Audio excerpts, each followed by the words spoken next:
ሰላም ጤና ይስጥልኝ ውድ የቻናሌ ቤተሰቦች እንኳን ወደ ቲቸሬሽ የዩቲዩብ ቻናል በሰላም መጣችሁ። በዚህ ቻናል መሰረታዊ የሆኑ የአማርኛና እንግሊዘኛ ቋንቋ ትምህርቶች ከመሰረቱ ከፊደል ቆጠራ ጀምሮ እስከ ቃላት ምስረታ እንዲሁም አረፍተ ነገሮችን እና የተለያዩ ንግግሮችን አጠቃቀም በአጠቃላይ በቋንቋው ክህሎትን ለማዳበር ታስቦ የከፈተ ቻናል ነው።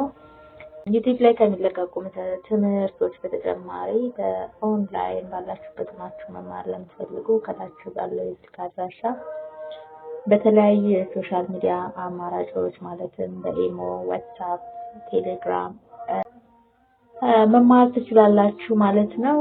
ዛሬ ይዤላችሁ የመጣሁት የአማርኛ ትምህርት ነው። አብራችሁ እንድትቆዩ ከወዲሁ ጋበዝኳችሁ። ቀጥታ ወደ ዕለቱ ትምህርት ነው የምወስዳችሁ። ውድ ቤተሰቦቼ በዛሬው ክፍል ደግሞ ይዤላችሁ የመጣሁት የአማርኛ ፊደል ለ ነች። ለና የለ ቤተሰቦችን በደንብ የምንለይበት ክፍል ነው ማለት ነው የዛሬው ክፍል። ልክ ባለፈው ክፍል ላይ በሀ ቤተሰብ የተመሰረቱ ቃላትን እያየን ጎን ለጎን ደግሞ የሀ ቤተሰቦችን ሰባቱን አጥንተን ነበረ። ዛሬም በዛው መንገድ እንቀጥላለን ማለት ነው። ለ እስከ 7 ቤቷ ማለት ነው ምን ትመስላለች በድምጽ በቅርጽ የሚለውን በሷ በዚች በለቤቶች የተመሰረቱ ቃላትን መጀመሪያ ሆሄያቸውን የለቤት ያደረጉ ቃላትን እንደ ምሳሌ ያህል የተወሰኑትን አምጥቻለሁ ማለት ነው።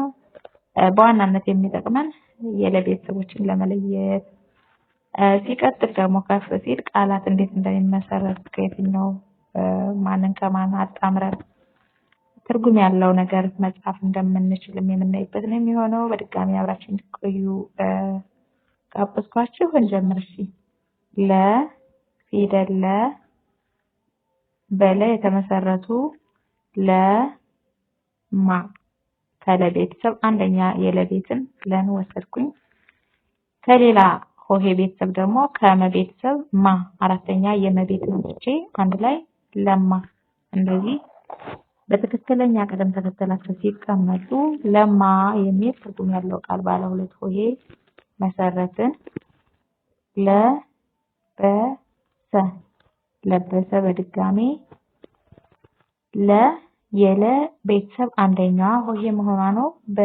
የበ ቤተሰብ አንደኛ ሆሄ ነች። የሰ ቤተሰብ አንደኛ ሆሄ ነች። ሁሉም የመጀመሪያ ቤት ናቸው። ለበሰ ባለ 3 ሆሄ ቃል መሰረትኩ ማለት ነው። እዚህ ጋር ለ አንደኛ የለቤት ወ የወ አንደኛ ቤት ጠ የጠ አንደኛ ቤት የመጀመሪያዎቹን አምጥቼ እዚህም ጋር ለወጠ ለወጠ። እንግዲህ ውድ ቤተሰቦች ለማንበብ የምናደርገው ምንድነው? እያንዳንዷን ፊደል ቀስ ብለን እንጠራትና ከዛ ፈጠን ብለን በምናነብበት ጊዜ ለወጠ የሚል ትርጉም ያለው ቃል መሰረትን ማለት ነው። ወደ ሁለተኛዋ የለቤት ስንሄድ ሁለተኛ የለቤት ማለት ሉ ነች። በቅርጽ እንግዲህ እንደምታዩት ከለጋ ያላትን ልዩነት ይዙት በደንብ። ሉ ማለት ቅጥያ ከጎን ለጎን አለባት። ሉ ጫ ሉጫ ሉ የለ ሁለተኛ ቤት ነው። ከዛ ከጨ ቤተሰብ ደግሞ አራተኛዋን አመጣዋትና በአንድ ላይ ሉጫ የሚል ትርጉም ያለው ቃል መሰረት። ሉጫ ሉጫ ሉሲ ሉ ያው ተመሳሳይ ነች። የለ ሁለተኛ ቤት ማለት ነው። ከሷ ቀጥሎ የሚመጡትን ሆሄያት ስንቀያየር ነው እንግዲህ ትርጉሙ እየተቀያየረ የሚመጣው ቃላት የሚመሰረቱት በዚህ መንገድ ስለሆነ ማለት ነው። ሉ አልኩኝ ባለችበት። ከዛ ሲ ከሰ ቤተሰብ ሶስተኛ የሰ ቤትን ሲ አምጥቼ ሉሲ ሉሲ የሚል ቃል መጻፍ ቻልኩኝ። ሉ በድጋሚ ሉ ባለችበት ቦታዋን ይዛለች። ከዛ ሊት አያችሁት? ይሄ ደግሞ ለቤተሰቦች ናቸው ሁለቱ። ሉም የለቤተሰብ ነች። ሊም ያው እዚህ ጋር ልናያት ነው የሶስተኛ የለቤተሰብ ነች። ሉሊት ደግሞ ከሌላ ፊደል ቤተሰብ ከሰቤተሰብ ስድስተኛ ነች ማለት ነው። ሉሊት የሚል ትርጉም ያለው ቃል መሰረትን። ሶስተኛዋ የለቤት ሊ ናት።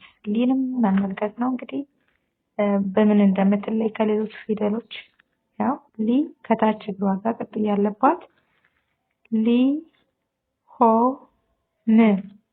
አሁን ደግሞ ከሀ ቤተሰብ ሰባተኛዋን አመጣውና ሆ አልኩ።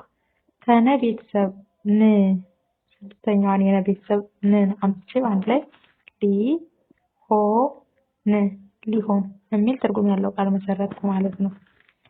ሊዝ ሊዝ ሊዝ በተመሳሳይ ሊ የለ ቤተሰብ ነች። ባለችበት ይኸው ሊ ከዛ ቀጥላ መጣው ዝ ሳደርጋት ሊዝ ዝ ማለት ስድስተኛ የዘ ቤት ነች። በአንድ ላይ ሊዝ ሊዝ ሊ ባለችበት አሁንም ቅ ሊቅ ሊ ሶስተኛ የለ ቤት ቅ የቀ ቤተሰብ ቆቂ ቃቂ ቅ ስድስተኛዋ ማለት ነው ሊቅ ላ ወደ አራተኛ የለ ቤት ተሸጋግረናል። ላ ያው እንደምታዩት በአንድ በኩል ያለ ከግራ ያለ እግሯ አጠር ያለ ነው ማለት ነው። ላ ም ላ አራተኛ የለ ቤተሰብ ም ደግሞ የመ ስድስተኛ ቤት ማለት ነው። ላም በአንድ ላይ ላም። ሁሉ ቤተሰቦች ስድስተኛ ቤት እንደዚህ ቤት ስላቸው ቆጥረን ስለምንደርስበት ብዬ ነው። ያው በመጀመሪያ ክፍል ከሀ እስከ ፐ ያሉትን ስለሰራው የላያችሁ ካላችሁ ባክላችሁ እዛኛው ላይ ያለውን ቪዲዮ በደንብ ማጥናት ይጠበቃል።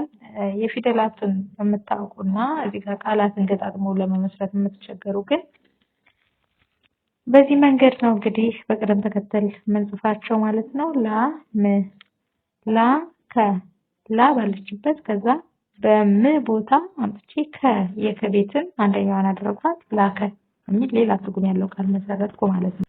ሌላኛው ላ ባለችበት ከዛ በከ ቦታ ቀ ላቀ ቀ ደግሞ የቀ አንደኛ ቤት ማለት ናት ላቀ የሚል ትርጉም ያለው ቃል መሰረትኩኝ። አምስተኛ ላይ ስንል ሌ ባለ ቀለበት ነች እንደምታዩት ሌ ከሌሎች ቃላት ሆሄያት ጋር ተጣምራ ትርጉም ያለው ቃል ተመሰርታለች። ለምሳሌ ሌላ እዩት። እዚህ ጋር ደግሞ ሁለቱም አንድ ቤተሰብ ናቸው ማለትም የለ ቤቶች ናቸው። የለ አምስተኛ ቤት እና አራተኛ ቤት ሌ ያው ሌላ ከዚሁ ሳንወጣ ማለት ነው ትርጉም ያለው ቃል ሌላ የሚል ትርጉም ያለው ቃል መሰረትን። ሌባ አሁን በላ ቦታ ሌላዋን ፊደል ቤተሰብ ባን አመጣኋት ከበቤተሰብ ሌባ የሚል ትርጉም ያለው ቃል መሰረትኩኝ። ሌሊት ሌሊት ሌ ባለችበት ከዛ ሊ ማለት ለሉሊ ሶስተኛ የለቤት ማለት ነው። ሊ ከዛ ት ማለት ደግሞ ተቱቲታቴ ት ማለት ስድስተኛ የተቤት ማለት ነው። እነሱን አውጥቼ ሌሊት የሚል ትርጉም ያለው ቃል መሰረትኩ። ል ስድስተኛ የለቤት ናት።